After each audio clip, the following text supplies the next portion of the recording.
Okay, FM 101.7. Captain Efa Nkrabiadate, were a former minister of state. Were a Miranimini, were a Christoni Amapa. Na yeneno entry komonfa enzemihu. Mira memoache. Yenya Na boko de. Yakupon adom boko. Na mame hwe de we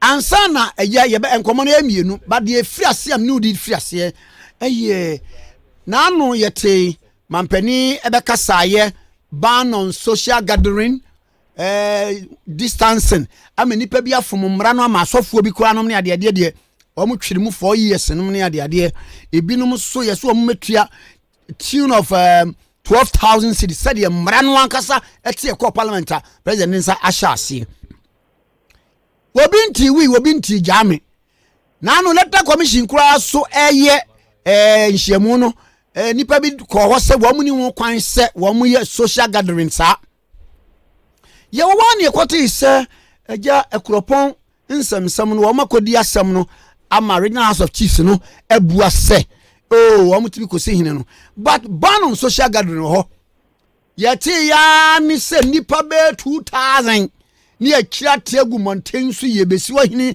ye de wo hine ko kire no ne ade kroma no ma posifo bambadwuma efo gina ho ekwawi ase ayese ye chi ehimfo be 9 penam se nipa be 2000 se ne akire no ye di empanifo mi bi di nkoma wa mo se enipa ne de na ye behwe ade kekere ne wo mo ba behwe na empanifo no so kura na omba ho no ye meki hwe so obi an hohoro ne nsanom ne ade enura pese bia mra no wa mo ato na wa mo to enura nso no wa masa ko gina so asa bodwa bio asa si ohene e de tia mra mampani ahye sabi ye kan su mampani ni kurom ene akuropon asem wei na wo de ba hensem ne mra mu ene de mra nso eka wudi mu tintimman pa yen kan sen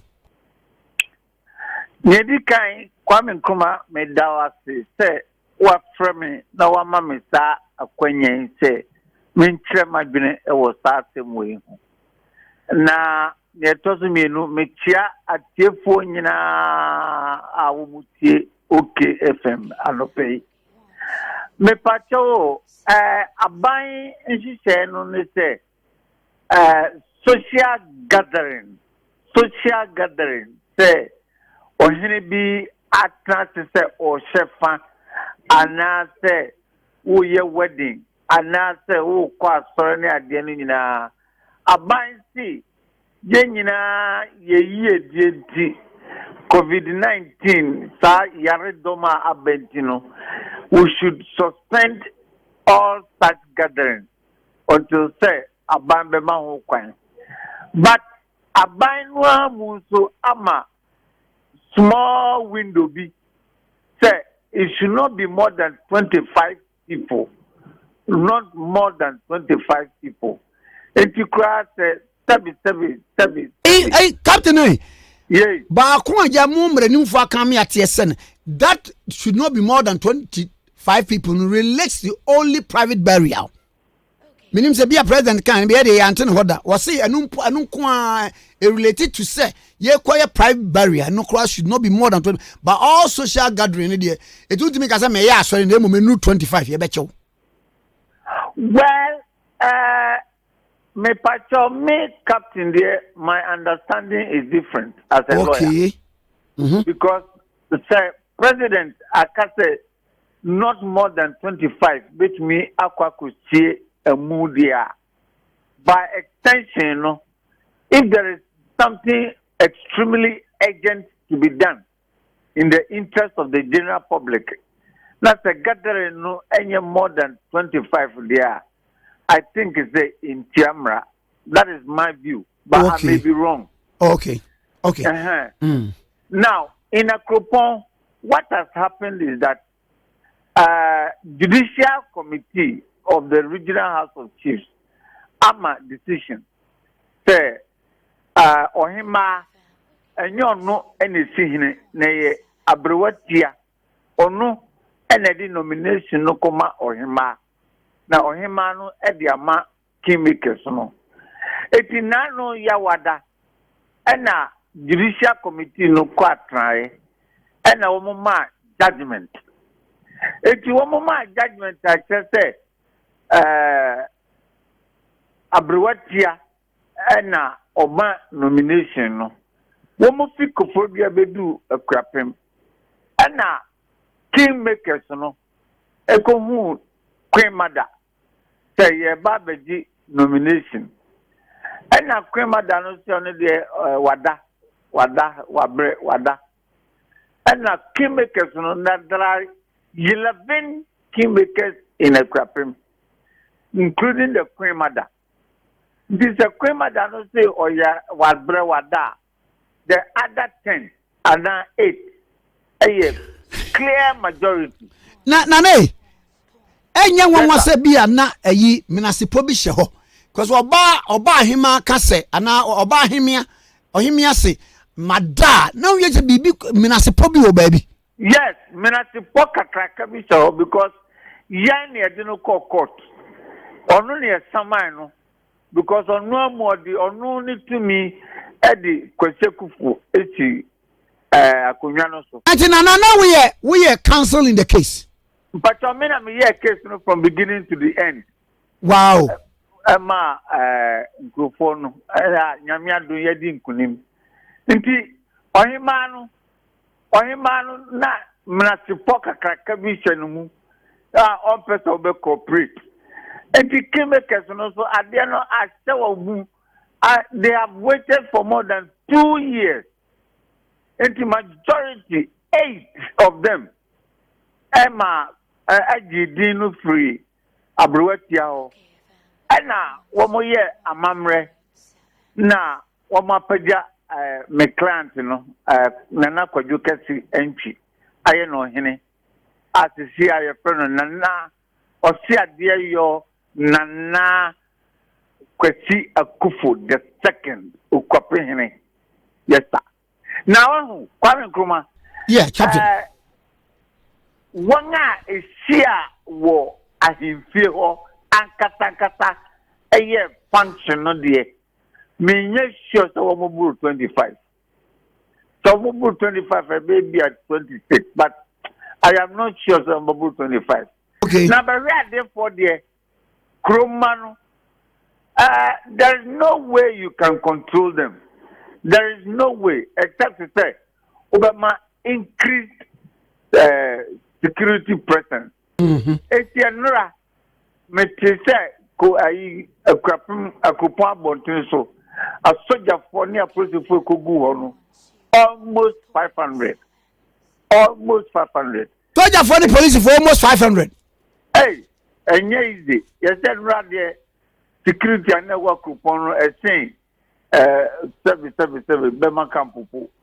But no, those actually involved, those actually physically present, ministers of 25. And the president, the directives, you know. Captain. Yes, sir. Enye nwanwa se nipa kura no a wo mo wa himfie wo kura se wo mo nu 25 na de be ne beba ma posi fo maako bia be 500 se de wa kura wo kai na wa so kura wo ye sojani enti situation bi basa na se soja fo ni posi fo ekosa no a being an ex officer no ya na de be na mfoni be netwa.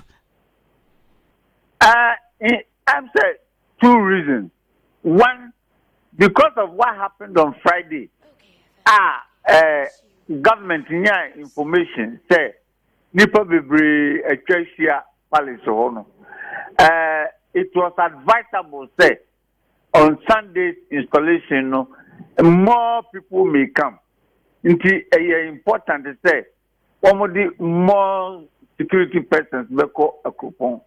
That is number 1. Number 2, Sanya confusion now caused for 2 years no. Now there was apprehension. Who be by say ya ebiana kwemada on any supporters no over create problem.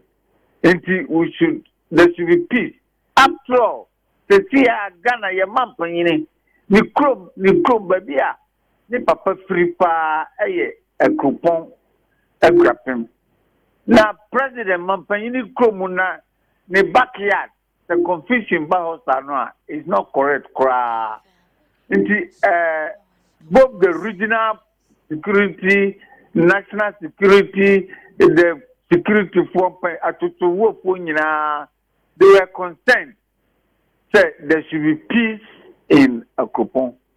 In my view, what they did was preemptive. Now, in fact, yesterday, a top journalist in Koforidua, Onukra Yamana Kwai Amana policy because that security was just too tight. But for the how can you prevent them? You can't control them. Because na me baby na matia sister na me baby.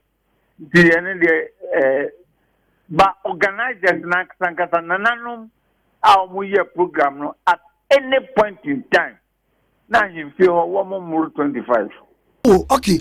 And yeah, Captain Menya way there.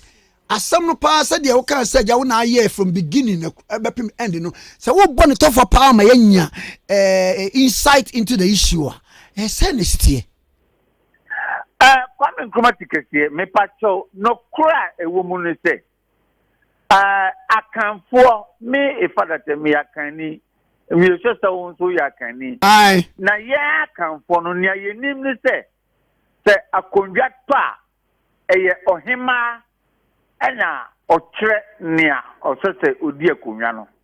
I was at the Supreme Court in 2017. Supreme Court declared say the right of the Queen Mother to nominate a successor she shares with no one. She shares with no one. And teacher say ohima de ya kan for ya mamre de ohima enesi ohene.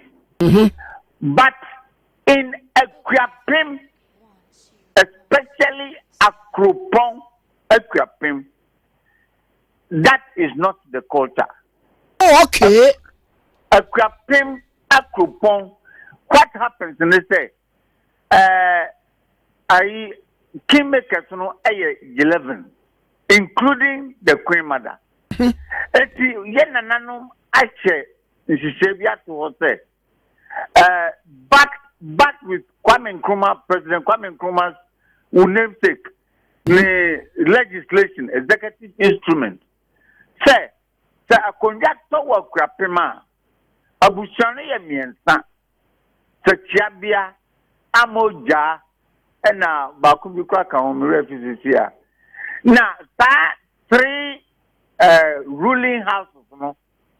Sachia make us say, Sachabia ruling house necessary nominate the king. Now, if it is the turn of a ruling house, Oba paying or what that ruling house, what generally as Abrewetia or no any nomination. It is a congenital the Queen Mother sent official delegation to the Abrewetia of the ruling house. Say, Abrewetia, mami candidate from your family. Na Abrewetia no the candidate ama Queen Mother. Na Queen Mother no the star nomination no akoma kingmaker. That is the procedure. Even if the Queen Mother wants her own son to be the next king, that's a Drew woman family. The Queen Mother has to consult the Abrewetia and lobby the Abrewetia for the Abrewetia to bring the name of the Queen Mother's son. That is the procedure. Now, one anyanisa, adodan kwa koni kreatino. One yanisa, and a Queen Mother, Nana Nkatia or Bo, or no, or Dinipe, efa obi si akonwa no so ena me microphone no behu me the captain one aye lawyer bit me dia say ya my ntie pato intimate petition ekoma Eastern Regional House of Chiefs ene ekwasem no so 2 years and finally nano ya wada judicial committee no ma decision judgment say number 1 it is the abrewatia of the ruling house who does the nomination and 2 Kwesieku Fua Kwema the nominating no enya correct his purported installation at Ukwapene is null and void. Tina omukọ ekwa na oso wada no. Ya Kwema da no ne buafu oso wada. Wajala. And we strategize nicely say yenye bibia so to prevent any possible appeal or injunction or something. And I mean, Friday was a public holiday. Until you cannot file any process. Until you're nominating on Friday and Sunday, the Pajano, I know hene. Until you and now a working day. One more file papers, the thing has already been done. That is it. Oh, okay. Na mamemra na no me di nkomo ewa afidie so. Na nkomo amedi ye no na efa eye kede. Ahensem ho. Na meni papa bi di nkomo na ne de ne se agya woche hene wasi no eye kede hene. Na wasi no a wofoforo so a wose yetu no so no wono so otwintwa na nam DC okra de onkra ne nyehia no wose won de on ehene na DC no de no etwintwa na nam ni ade a entimi ye se mefra wadama na mekura mate se na na kede hene wasa beri Martin do the second wonto na woye ne lawyer kese pa enti egonsam no pa no wona agya Saberi Martin do otoso mienu woso ye ne lawyer asem no enkiremu ni sei na fi bibia nkoto wo de o kiremu wi ana ato me pacho me sraw ni die kade maya eda ho no wo mo wo ohene no ye fe no Saberi ma ajare Chinedu na nkrofo bi eye ne dom ne Queen Mother eye ne dom se wo mo pese wo mo tulu fi akonwa so ena wo mo de asem no call Ochihine fie ena Ochihine ankata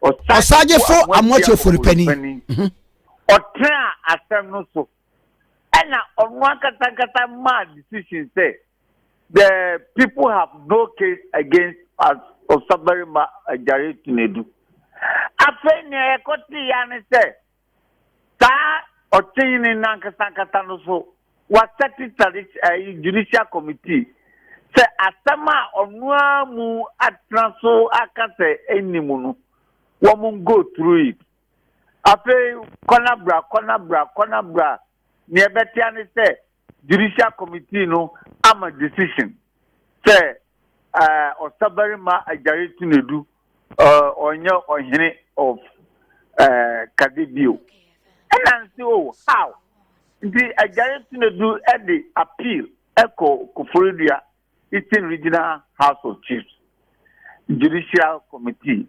Womu di asam na about 2 years. And finally, womu ma judgment. Say, near Judicial Committee of Abuakwa Traditional Council Kayeno is all set aside. They should do the whole thing again. And womu lawyer Aduatia was my classmate in Legon as the law faculty. Or no Aduatia no, or the Asana call National House of Chiefs, Kumasi. Eti Tesia ajare Chinedu or Sajifo Mr. Wo, sorry, or Sajifo me pass. Onu dey Saberi ma. Or Saberi ma ajare Chinedu is the chief of Kade. because those who are against him, no, the matter is pending on appeal at the National House of Chiefs. I think and said, all of a sudden, out of the blue, contrary to all law and norm and tradition, Osaji Fuamwetu Furipani in Chebi has pretended to see on uniform for Kadi. Na Papa bi your friend Tum Debra, why no on of Kadi? How possible? How possible? I don't understand. Kra and I Debra on nam and now radio station no kata Samina me ye Kadi Namina or Chimai and Kadimai as you say. You can't perform anything. You can't even go to the palace because the law today, as I speak, is for Osabarima Ajari to do the second at Kadihini. Indeed, you have to be patient. It's all change now. A National House of Chiefs Judicial Committee, then the Nyamia Fasama no more declares a Jaritina Dunya corrector. Then you can pretend to say Ubedia Kunyano. But for now, a Jaritina do or Sabarima. And in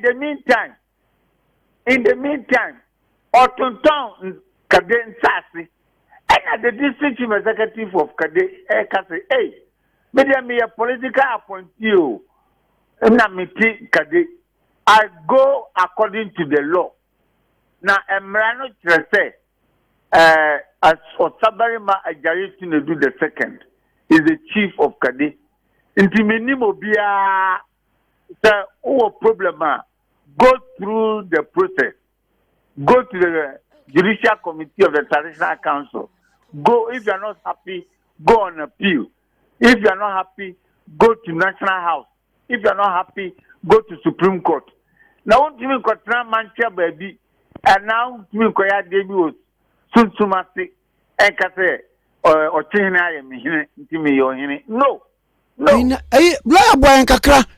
Now, watching in it, one known a crony, shall I say one no, one to me, and sinning him is a way, enemy.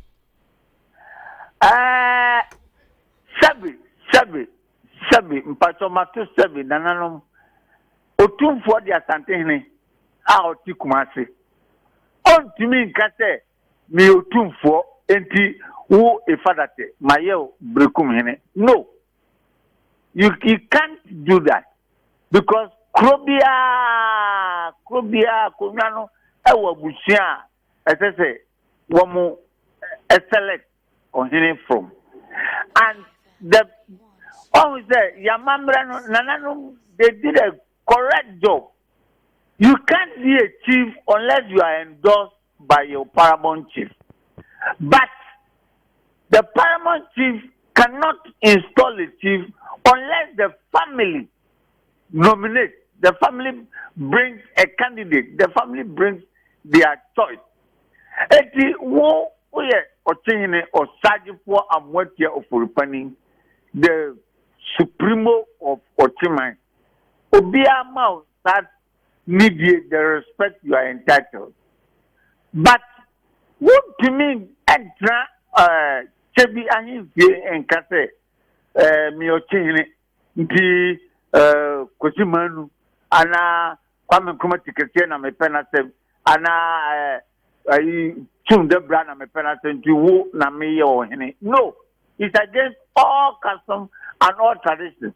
A court judicial committee here, they will strike it down and it will be upheld by the Supreme Court. You can't do that. Now, it is not done. Hey, Papa, no be able to say Abba se bia eja wa chehene wono se eja so wonpewo we ye hene e ba se ebodwa se wo kwa anhia na kwa bibie wo ho eno so eti sen. It's true. I mean, a bit to me at the 120 near Yaba, but the beauty of our tradition in chieftaincy is say, Obia when you roll or play, Obia, you must respect the other person's rule. You'll be shocked to hear say the addition of Kadi. Why press conference? Ako a yasi, aka will jump. Say, Chumda branding gropobina, a chichim sa. Say, on can say, Nana Kadihini, and you're correct. You know, Kunyaso. I mean, it is not done. It is not correct. Or if you want to last long on your stool, go according to tradition. Yeah, Mranosi Yano, do that correctly, and then you die on the stool. But all Kato Chinchin with that, Sikanti, another there, you get problem. Yeah.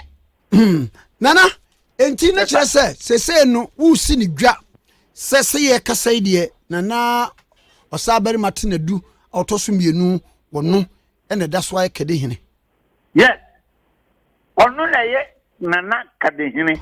Ono no tia konwa no so. Until say National House of Chiefs Judicial Committee abema decision to the contrary. And okay. God forbid that will never happen.